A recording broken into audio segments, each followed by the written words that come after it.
Hey everybody, this is Trevor Horn, the Sports Information Director at Garces Memorial High School, and we are doing a virtual Zoom meeting with two 2021 junior, soon-to-be senior football players who are both now guys with Division I offers. Up here in the top corner is J.J. Uphold.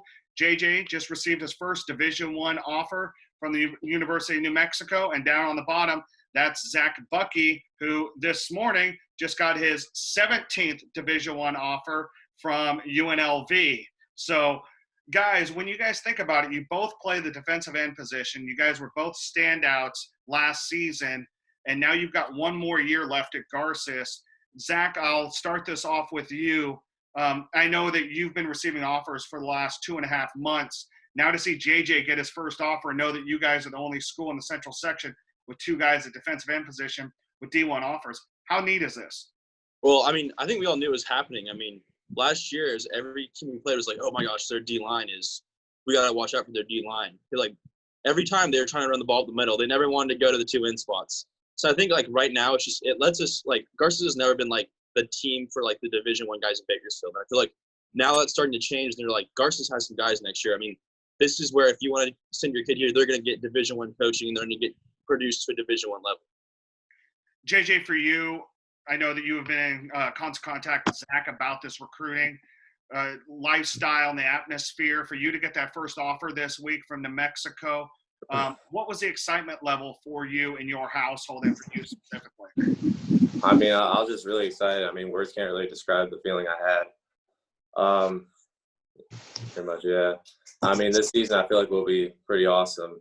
Just, I mean, especially Zach's been a great friend of mine. He's also been great competition for me, and he makes me work harder. Yeah, I think that's the best thing out is that we compete against each other every day. Like, every drill we do, it's always me and JJ on the D-line. I feel like that just, like, you have that kind of Division I competition, it's going to create the next level even better. And what people may not know is you guys are both incredible two-sport athletes in high school. Zach, you throw the discus. I think you hit a PR this year before the season ended at, remind me again, 175, 2, somewhere near that? 3.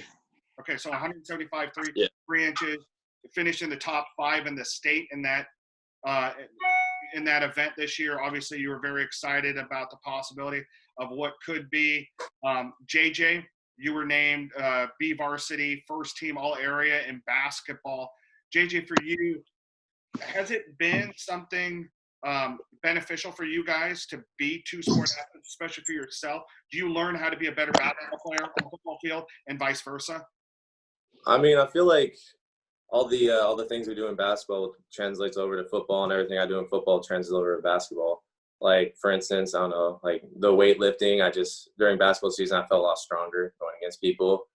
And then with basketball, like defensive drills and agility, I felt a lot quicker and faster in football. So, I mean, things translate over. Zach? Well, I just, wanted to say, last night there were 32 picks in the first round. 28 of them were two-sport athletes in high school. I mean, everyone right now, you got to specialize. You got to pick your sport and run with it. I mean, that's just not how it works.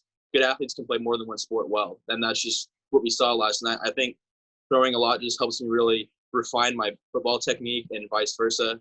I think it's really important that you also don't burn out on one sport year in and year out, because that's just the most unhealthy thing to do. And you got to have that little break from football where you're still working on football stuff, but that's not your main priority. You have something else to focus on. Both of you guys are great student athletes. Zach, we'll start with you. When you think about, what the time that you have to put in the classroom, the time that you have to put into football, the time you have to put into your throwing, does being a good student and learning the right attributes in the classroom help you better on the playing field? I mean, for sure. Just discipline is super important in throwing and in football. And Coach Gold always does teach a disciplined team is a winning team. And when you have to be that high in the classroom, you have to be sure you get your testing. You have to go to co-op. You have to study when you want to be playing video games. And I feel like playing sports teaches you that lesson to stay disciplined, and being good in the classroom also teaches you discipline in sports, less offsides penalties, just mind IQ games in football that translate to the classroom and vice versa. JJ, do you also feel the same way too, that maybe a lot of times in life that you're using the word no more than yes because you're telling people, no, I can't do this because I have to concentrate on basketball, I have to concentrate on football, I have to concentrate on keeping my GPA over a 3.75 like you have right now? I mean, for sure, yeah. I mean, I always have friends asking me, like, do you want to hang out or something like that, or play on the Xbox? I mean, sometimes I'll say yeah, but, like, most of the time I'm always finding myself saying no because I need to finish an assignment or I need to get ready or I need to, well, not get ready, but, like, kind of visualize myself in, like, a game scenario or something like that, I guess. And then when you guys think about it too, here we are in a pandemic where we're all socially distancing ourselves. You guys are both being educated through Zoom. You guys are doing workouts with Coach Gola over Zoom every morning. How much, Zach, for this, are you taking it as a negative during this recruitment process and the end of your junior year going into your senior year? Or are you trying to reinvent yourself, knowing that, life is going to throw curveballs at you and you're going to have obstacles? Is this something maybe you're trying to take into the rest of your life? Well, the thing is like, you can't know what to expect in life. I mean, God laughs at you if you make a plan and God just starts laughing because you have no clue. You can do whatever you want. I mean, if you would have told me 6 months ago, oh, the track season's, half of your junior years will be canceled because a pandemic erupted in China. So it's just kind of like, you got to roll with it, and you can't sulk about it, because if you sulk about it, you're never going to be happy, because bad things are going to happen in life. And this is pretty bad. I mean, we're both blessed, we're healthy, so it's obviously not hitting us as hard as it could. But I mean, it's unfortunate what's happened to our school year and what happened to our season. But I feel like you can kind of define who you are right now when you have all this time on your hands. You choose who you want to be. JJ, for you, how much have you learned about yourself during the last 6 weeks? I mean, pretty much. Just like what Zach said. I mean, you got to find, like, the positives and everything. I mean, with myself, I kind of find that kind of a lot of free time, so you got to use the free time wisely.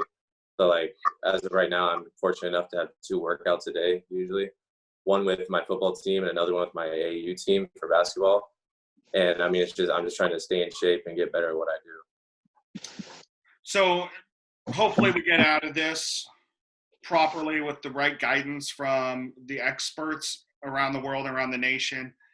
Let's move forward with this conversation in terms of your guys' senior year on the football field. If we get started August 21st at Clovis West or not, Zach, how excited are you for this year, not just for the two of you, but for this football team moving forward? I think this year is going to be the big year. Like, I mean, for the past 30 years in Bakersfield, Garces has never been like the team. It's always been Liberty. It's always been BHS. I feel like this is the year where we finally turn around. People are like, something's happening up at Garces this year. Like, instead of saying, oh, we're going to move across town and go to Liberty, we're going to say, oh, we're moving across town to go to Garces. Like, it's that time where it's the whole equilibrium is going to shift in terms of Garces next year. I mean, we're going to come out there and we have a really solid team. I mean, J.J. and I are the only guys with power with FBS offers right now, but I think that's definitely going to change for sure by the August 21st. I think people are going to realize Garces is producing Division I level talent at all positions, and people are just realizing we need to have our kid at Garces next year. We need to have him at Garces playing for Coach Gola. JJ, for you, how exciting is this season for you? I'm pretty excited. Like I said, words can't really explain. But to add on to Zach, I mean, I think it's already pretty much happening. We've already gotten quite a few transfers for football. I mean, especially with such a great coaching staff like Coach Gola, I feel like there's just going to be more and more to come. Well, boys, I'm incredibly excited for both of you. I know that, being able to have offers, being able to have an opportunity to continue to go to college and hopefully, play football, play sports at the next level and have it paid for is a big plus for you guys and also for your families, for your parents. So congratulations to both of you on this opportunity. And I know that both of you are working extremely hard on this, and I appreciate you guys taking time out to kind of educate people exactly what you guys have been going through during this recruiting process and during the epidemic and the pandemic that we're dealing with. So Zach Buckey, J.J. Uphold, congratulations to both of you guys. Is there anything you guys like to say before we head out of here? Come to Garces and you'll go Division I. I mean, JJ? Just want to thank you, I guess, for taking the time to talk to us. And like Zach said, yeah, come to Garces. And I'll leave you with this.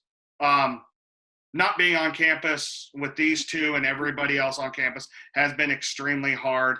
And I couldn't imagine what life would be like without having the technological advances that we have, where we can have these type of interviews and these conversations. Even if it is remotely and on a computer, we're still able to communicate with those outside of our households. So God bless to all those medical workers that are out there, all the frontline workers, the grocery store clerks, those working at gas stations and at restaurants. Thank you to all of you guys for allowing us to continue our lives while we're trying to do the best we can by sheltering at home and trying to flatten this curve. For sure. All right, gentlemen, thank you very much. Appreciate it. Now go back to class. So.